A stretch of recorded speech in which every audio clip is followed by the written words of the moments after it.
So this game is like, it's new. It's free on the PlayStation Store for this month because it's November, and each month with PlayStation Plus you get free games. So this was one of them.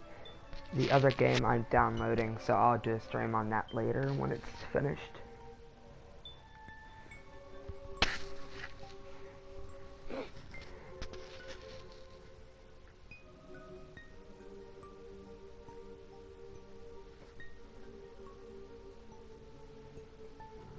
Alright, we're gonna start the commentary track now. You'll hear that kind of thing every once in a while throughout the game because this game is based off of like movie animations, so it's pretty funny from what I've seen. Loading.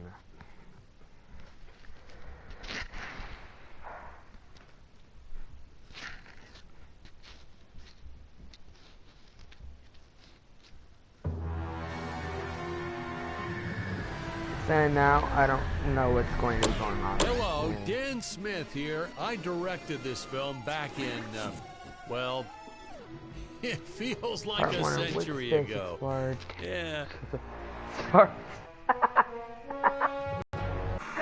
Okay.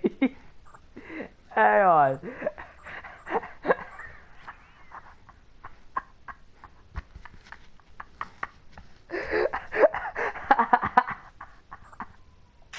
Oh, I've got to do that again. I'm sorry. Loading.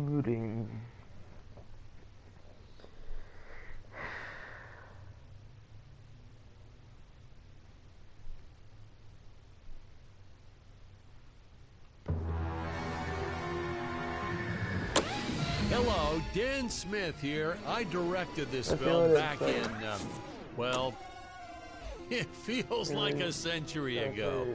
Yeah. Mysterious planet.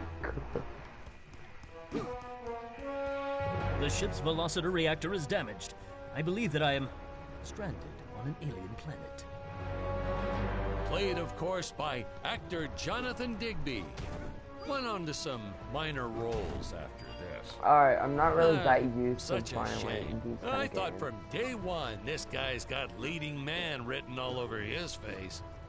I'm often asked why Dick breaks these boxes. He actually ad-libbed it. I told Jonathan, always keep things exciting.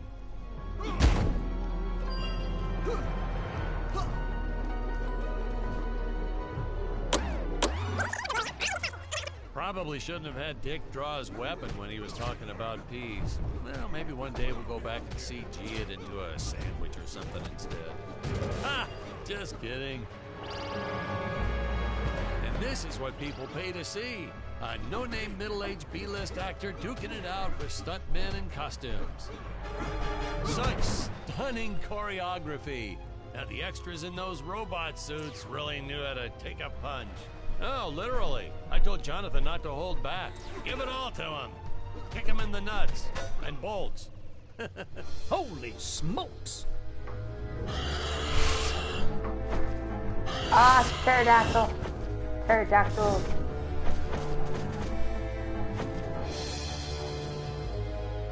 If I land squarely on that grain silo, I should survive this fall unscathed.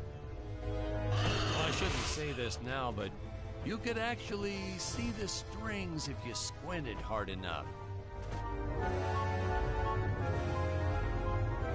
A screenwriting trick from back in the...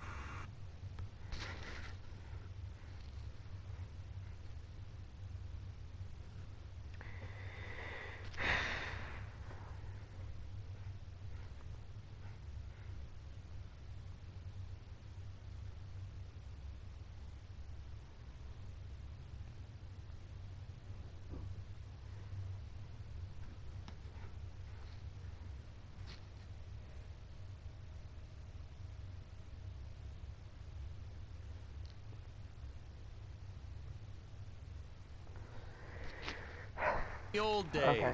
You put a grain silo or some haystacks down and it solves all your gravity-related problems.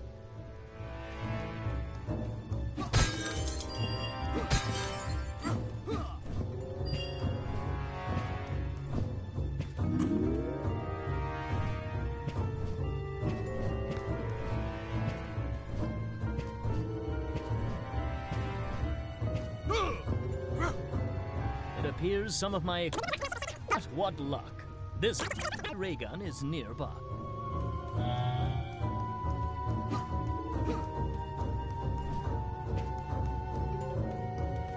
Oh, the dinosaurs.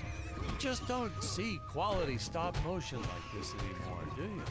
Someone actually sat there and moved them, frame by frame. Today, it'd be done with computers, but where's the artistry in that?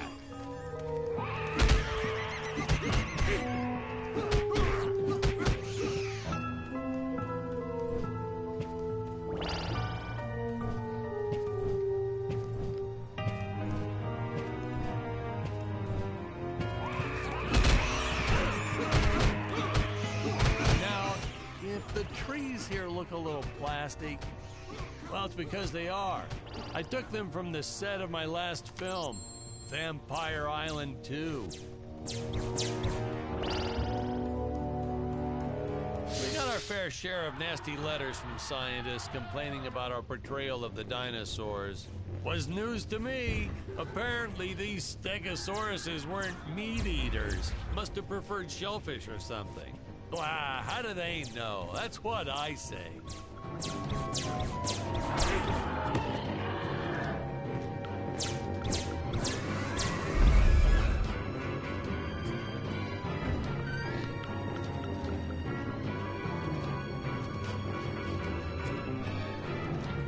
Alright, let's go now.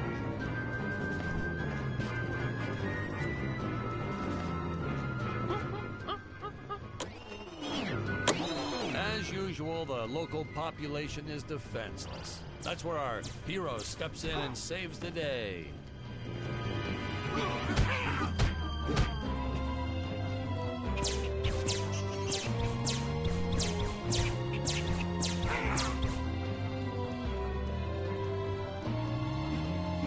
Look, we put Jonathan through a lot shooting this film. He wasn't the best actor, especially when reacting to getting hit. He's what you call a flincher. So I told the stuntman to really just go to town on him. It's the only way to get an honest performance sometimes. Our props master tried to make the weapons soft, but there's only so much you can do. Lucky for us, Dick's entire body was covered in that spacesuit. That thing was a lifesaver when it came to hiding bruises. You'll notice the gold disappears when Dick touches it. We had a deleted scene that explained he's actually teleporting it back to his ship. It's funny, no one ever questioned how Dick was able to walk around with an infinite amount of gold on him.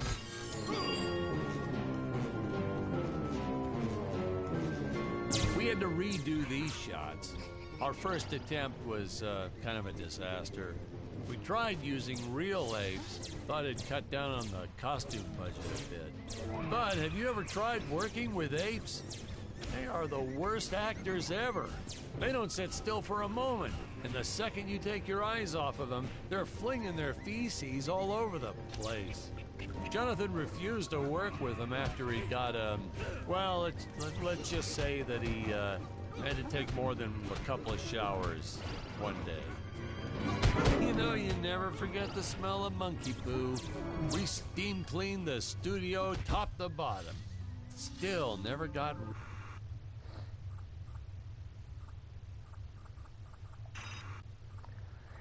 Okay.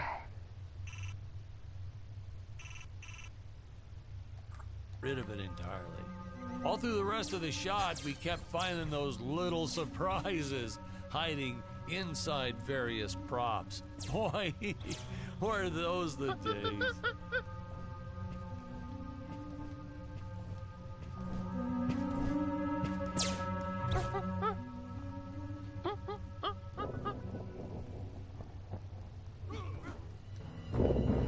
Oh God, no.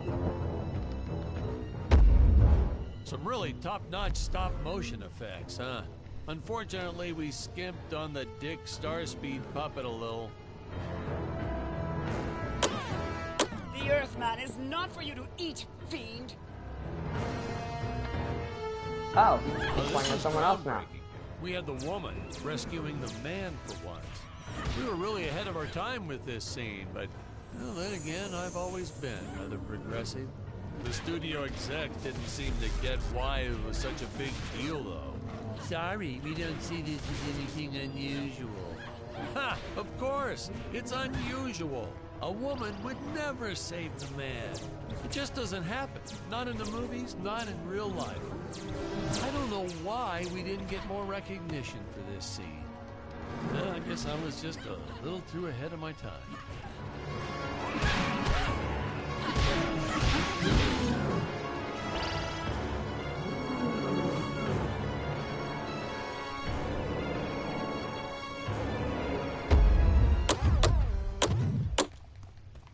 Thank you for saving me, strange woman.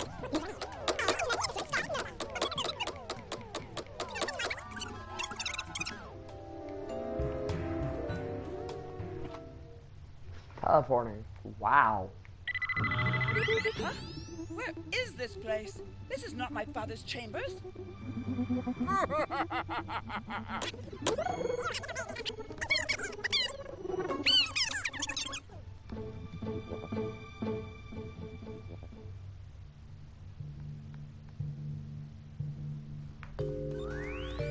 Booster usage.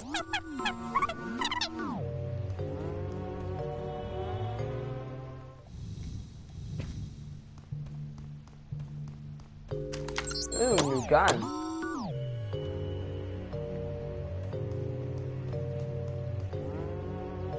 Scarlet didn't quite realize she needed to shoot those energy orbs down below.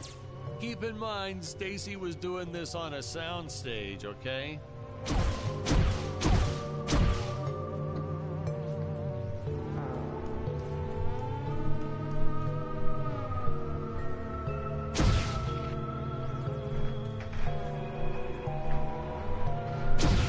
Okay.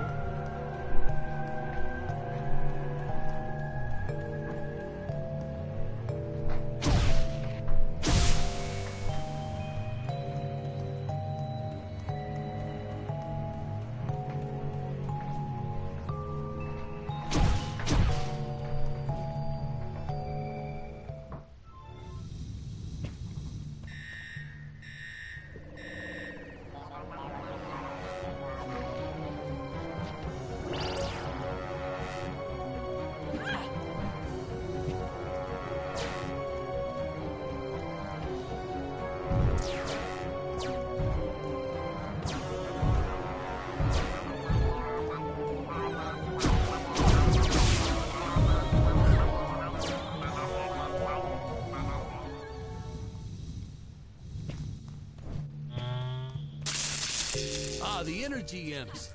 Such a neat effect. We had to paint each movement frame by frame and superimpose it into live footage. We were pulling all-nighters for weeks. Well, when I said we, I meant the artists. I'm pretty much useless if I don't get a solid 10 hours a night. But they were at it forever. They had to redo it all because I accidentally told them red instead of blue the first time. Artists. Ooh, Oh. the fearless sea monster, always patrolling the shore, eagerly awaiting for his next meal. Curses! My father.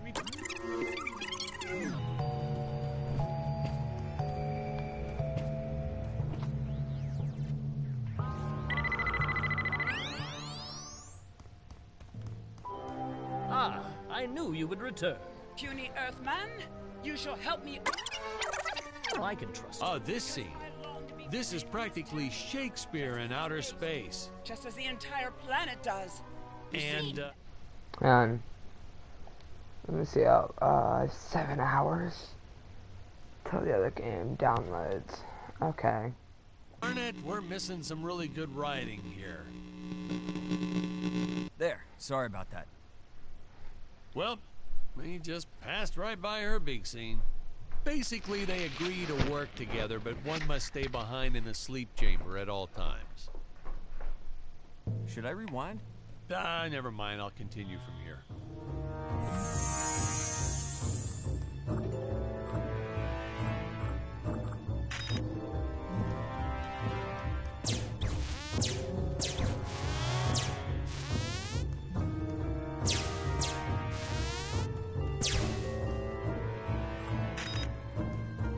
I'll do the girl.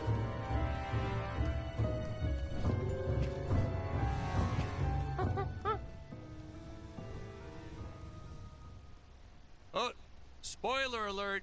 Our heroes may or may not find a particular tool that will allow them to destroy those rock barriers later on in the film.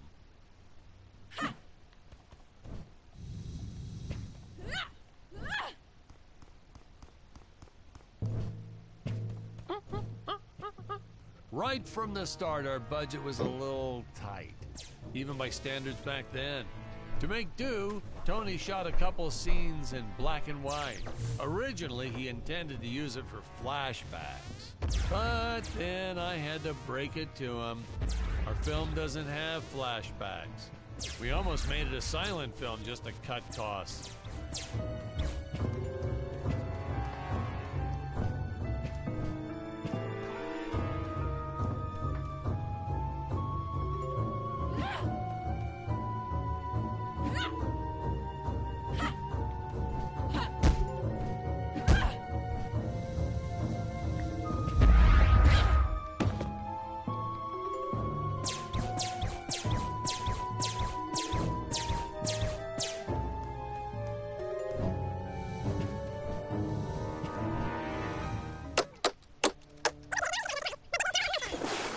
Good screenwriting 101.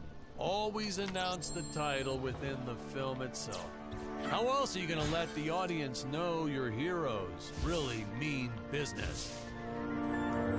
Now, that weapon, it's just an electric shaver, but you know, I bet you'd never guess it was, would you? They look so futuristic.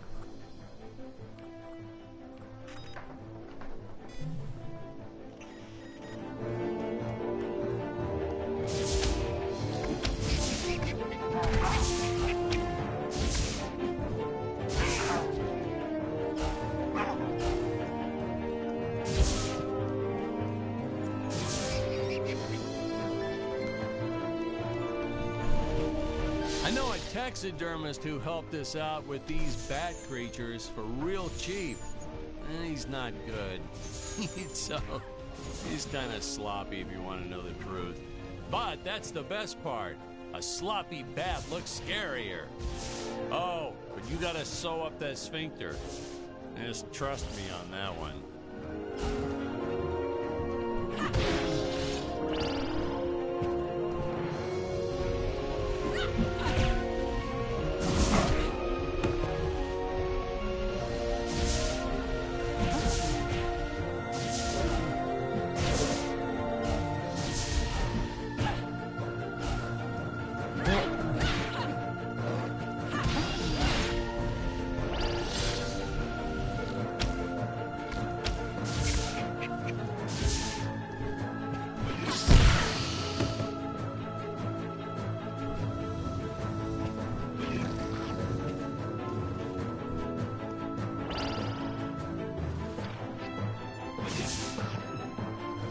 Do a lot of damage without getting hit.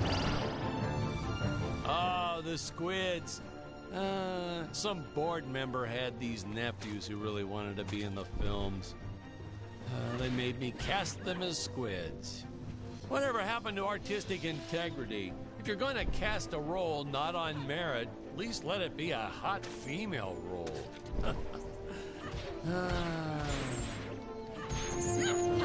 My effects team kept assuring me the strings wouldn't be visible in the final cut, but I could see them. No transparent nylon. This stuff will do the trick. Yeah, right. I swear, those darn strings is what made my hair go white.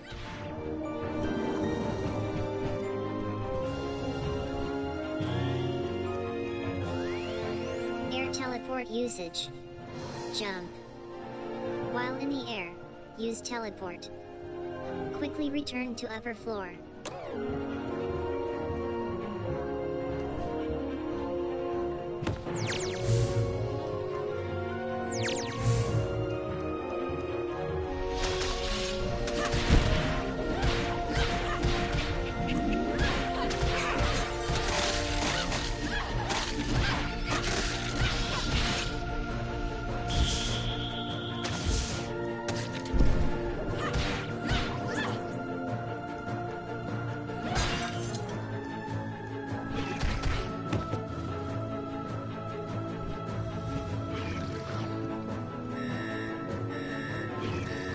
You don't want to miss a single minute of this scene. The nuclear ants. Hey, we need to remind the audience our heroes are climbing a tower, so I needed something that would stick to walls. Originally, we had these web-footed what-have-yous. Not very scary. And then I left some cake out in my trailer, and it was crawling with ants in the morning. And that's when it hit me. What is the most obnoxious thing in the world?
Oh no!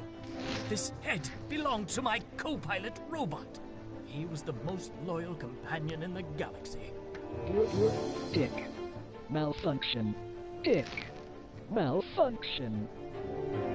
These Gravorians will pay dearly for this, my friend. Now, what's a space adventure film without a trusty robot sidekick, huh? Am I right? In the original draft, we had Dick and Scarlet team up with an alien from the planet's surface. You know the type, pointy ears, wise and emotionalist. But then we came to our senses and realized that a giant tin can robot's way cooler. Besides, everybody was doing the alien thing back then. You know me, I'd rather be a trailblazer.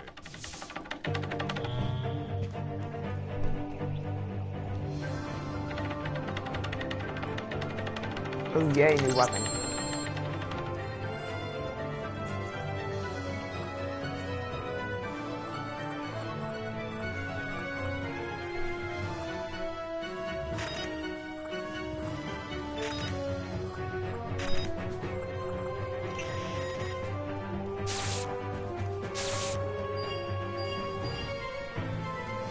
The insurance company made us install those safety guards after our actors fell off the set one too many times. Granted, they kept falling off even with the rails, but thanks to Alright guys, I'm gonna get off this game for a little while. Peace out.